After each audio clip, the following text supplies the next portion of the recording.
이게 되게 어려운 문제잖아요. 그러니까 이게 사실은 저는 가끔 환자분한테도 좋은 피부 갖기 위해서는 피부에 상당히 도움이 될 수 있을 거라고 생각이 됩니다. 안녕하십니까. 닥터 DNA 피부과 전문의 정병환 조은별입니다. 오늘은 피부에서 중요한 그 혈액순환에 관련돼서 한번 얘기를 나눠보려고 하는데요. 구두쇠라 그러네. 찔러서 피 한 방울 안 나올 만한 독한 사람을 그렇게 얘기하던가요? 그러니까 찔러도 피 한 방울 안 나올 것 같다고 하는데, 피부에서 실제로 찔러서 피가 안 나오는 부위가 몇 군데 있죠.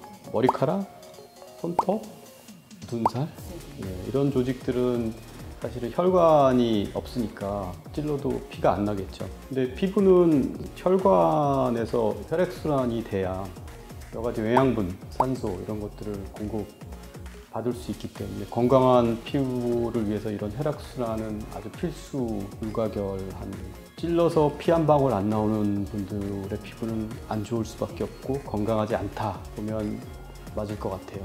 피부과 전문인 제가 보기에는 건강한 피부의 기준은 혈색도 좋고 꼭 피부가 희다고 좋은 건 아닌 것 같고요.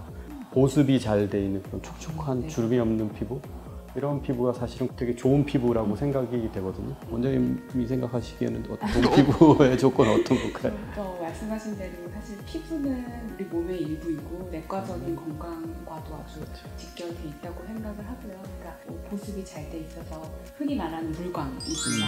그다음에 잡티나 기미가 없이 피부가 하얗고 검은 거랑 관계없이 그런 색소 질환이 없는 피부, 그리고 어느 정도 탄력 있는 피부가 건강한 피부라고 생각합니다. 우리가 사실은 보습제 아무리 열심히 발라준다고 해서 그 보습제가 피부 깊숙이 다 침투하는 건 아니잖아요. 그러니까 이 안쪽에 진피 부분이라든지 그 이하 부분에서의 수분 함량이 사실은 되게 중요하잖아요. 피부의 탄력을 유지하기 위해서는.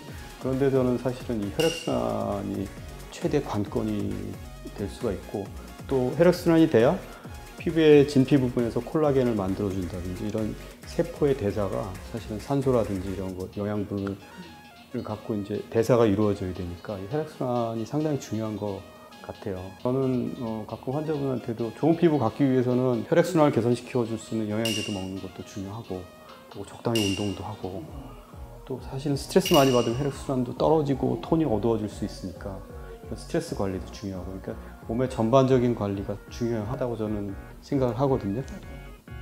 이게 되게 어려운 문제잖아요. 그러니까 이게 사실은 건강한 피부, 우리 몸을 건강하게 해야 되는 게 우리의 모든 일상하고 다 연관돼 있잖아요. 건강을 위해서는 잠도 잘 자야 돼요. 화장실도 잘 가야 돼요.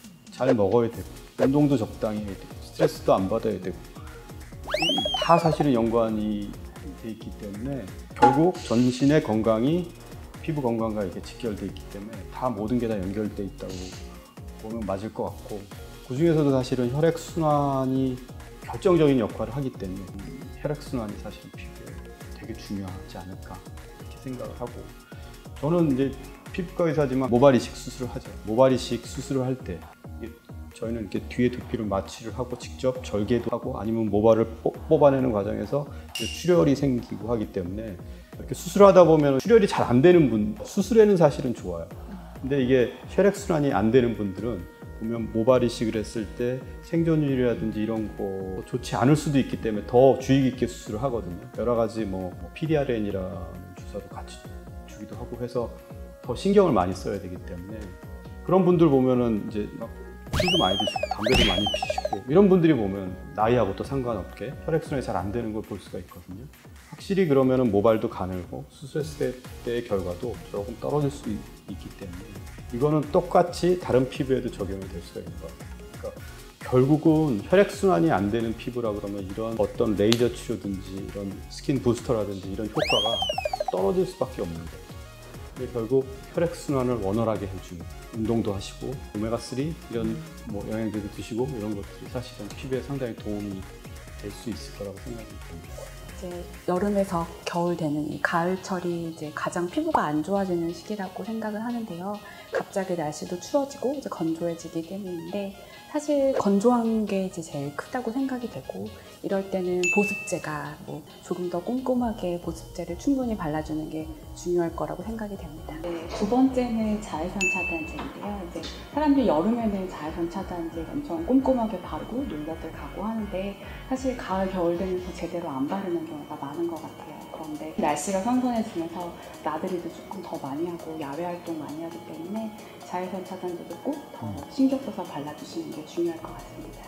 그리고 마지막으로 이제 트러블이 많이 생기는데 트러블 많이 생기는 경우에 대부분 많이 하시는 행동이 이제 갑자기 스크럽을 많이 한다던가 세안을 조금 더 과도하게 한다던가 하는 경우가 있는데 사실 너무 과도한 스크럽이나 세안은 더 트러블 유발할 수 있으니까 피하시는 게 좋고 그리고 갑자기 이럴 때 화장품을 싹 다 바꾸시는 경우가 있어요. 뭔가 잘 안 맞는 것 같다는 생각으로. 근데 그렇게 갑자기 화장품을 변경하게 되면 어떤 게 나한테 잘 맞는지 뭐가 문제가 생겨서 그런지 잘 모르니까 화장품도 변경할 땐 조금 더 주의를 기울여 주시는 게 좋을 것 같습니다.